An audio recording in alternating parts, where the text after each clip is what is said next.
Sometimes great wines come from unexpected places. Today I'm opening one of my most treasured old bottles of wine, one that I've cellared away for more than 20 years. It's the 1998 Domaine de Trévallon. If you know the property, kudos to you. If not, and you're looking for something special to cellar away, then listen up. This is one of the world's great wine properties. It defies the rules and classifications that form the foundation of French wine. It's located in the area of Les Baux de Provence in the south of France. The vineyards are north-facing and mostly limestone. Much of the land was dynamited back in the 1970s in order to make it plantable. The Domaine de Trévallon red is typically 50% Cabernet Sauvignon, 50% Syrah. It does not fit within the AOC rules for the region, and therefore it was classified as a Vin de Pays, a very broad designation commonly used for some of the cheapest wines in France. Today it's classified as an IGP, and in spite of this, the wines are sensational with very good aging potential. The look of the bottles will vary a bit from year to year, as each new vintage will have a unique label design. The prices for the last few vintages are around that $75 to just over $100 per bottle range. With the 1998, I originally had 3 bottles that I acquired years ago when I sold my wine shop. This is the last of the 3. It's currently valued at about $240. Originally, I paid $30 for it when it was first released. With older bottles, wines that are more than 10 years old, there's a checklist that I'll go through prior to actually pulling that cork. And for starters, always make sure you let the bottle stand upright for a day or 2. And what this will do is it'll provide any opportunity for sediment to work its way into the base of the bottle, reducing the chance of that sediment ending up in your wine glass. The next is with a bright light, and here I have a pen light. I'll shine this into the base of the bottle, and I'm trying to gauge the amount of sediment. I think this might be difficult to see in the video, but I can see it quite clearly. There's just a bit of sediment. There's not all that much.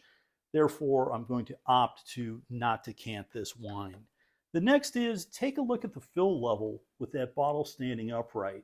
You can see it's about the width of my index finger, and I'm measuring from the point of where the wine maxes out and the base of the cork. It's about a half an inch or so. That's actually a good sign. Oftentimes, as wines age, that fill level will drop. Oftentimes, with bottles that are 25, 30 years old, it can be somewhere in the mid-shoulder.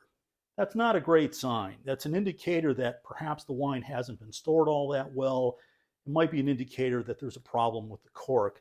So this is a very healthy sign. So the next step is I'm going to actually remove the entire capsule. Some of you may just like to make a clean cut. I want to show you what I'm doing with this cork extractor. So I'm actually going to remove the entire capsule.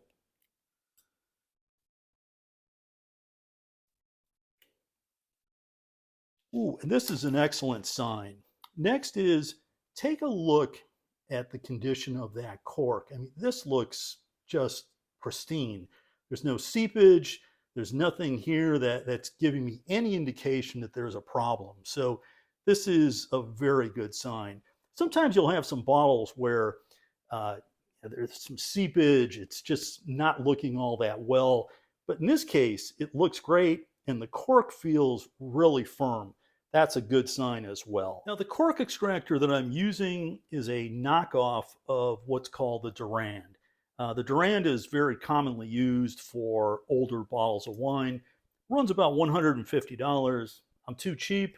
I found a knockoff version of it that is absolutely fantastic. Cost about a third of the price. I'll put a link in the description if you want to check that out. But essentially, it's a 2-piece opener. And one is a corkscrew that has a helix, and the other is what's commonly called a 2-prong or an ASO extractor. And these two combined can really work wonders in terms of opening older bottles of wine. So for starters, the helix piece of it will go through the center of the cork and make sure it's centered and straight. And you want to screw that down until the actual handle is right at the lip of the bottle. So it's as deep as it can go into that cork. The next is you'll use the two prong.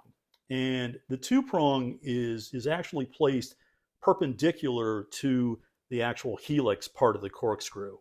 And there's a longer prong. That longer prong is what you'll use first. And you're placing that between the inside lip of the bottle and the exterior side of the cork.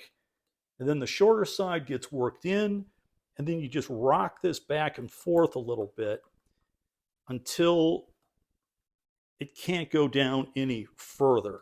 And at this point, you have something that looks a bit like a T or a crisscross. And everything with this cork feels very firm, so I don't expect there to be any problems with this. But at this point, with one hand, grab a firm hold of the neck.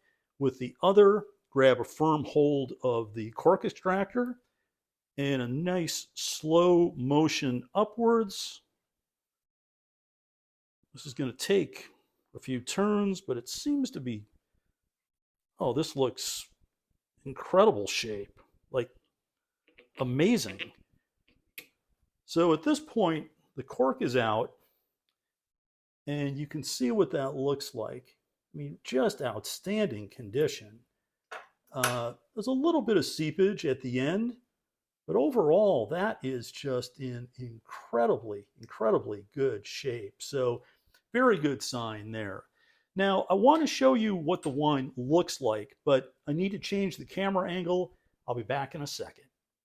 The wine looks fully mature. The color is just moderately deep, and there is a bit of fade and some browning. This comes from years of cellaring, but it still retains a red hint, and there's good clarity. It looks exactly as it should. Okay, let's see what's going on here.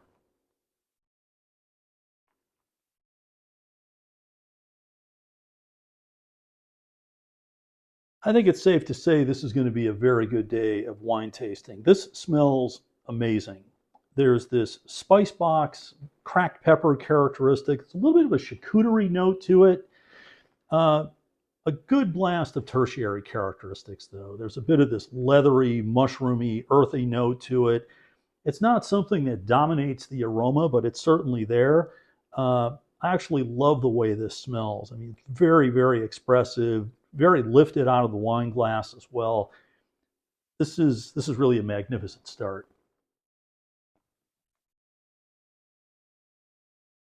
So on the palate, very interesting. There's this funkiness to it, and I don't mean funky in sort of an off-putting way. It's funky in a very fun, interesting sort of way.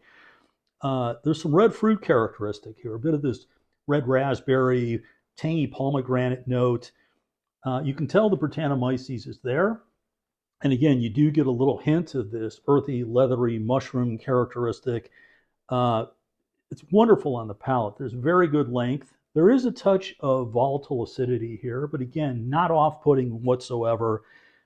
This wine just sings artisanal winemaking from start to finish. Really beautiful in terms of the length on the back palate. It's balanced well. Tannins are very soft. The alcohol on this wine at just 12.5, maybe a bit lower than what might be expected in this part of France, but the wine has very good weight, good presence on the palate. I absolutely love this. It seems completely mature at this point. I don't think this is a wine that really would benefit from a whole lot more aging, but I'm going to come back in a few hours and retaste this. I'm curious to see what happens when the wine has a bit more time to aerate. Now, if you're interested in these wines, I will include some links in the description, and there's some small importers and retailers that carry this wine. On occasion, there are some older releases that are also included. Now, in terms of the condition of this wine, a good deal of this is attributed to the storage conditions. I've had this wine for 20 plus years. It's been stored in just fantastic condition, and it really shows. This is a brilliant, brilliant glass of wine. The wine had rested on its side for years. Most of the sediment adhered to the side of the bottle. Even the last glass remained relatively clear. At this point, it's been about 5 hours since this wine was opened. I poured a glass, set it aside, came back every now and then, gave it a sniff and a taste, and it has changed with time. If anything, the aroma has intensified. Now, sometimes with older wines, they'll go into decline quite quickly. Not the case with this one. With the aroma, that red fruit, red raspberry, pomegranate note is still there. There's still a funky characteristic, and I mean that in a positive sense. It's a fun, interesting sort of funk with this wine. A little mushroomy, earthy. It has that leathery characteristic to it, but it's subtle. But you can tell it's there.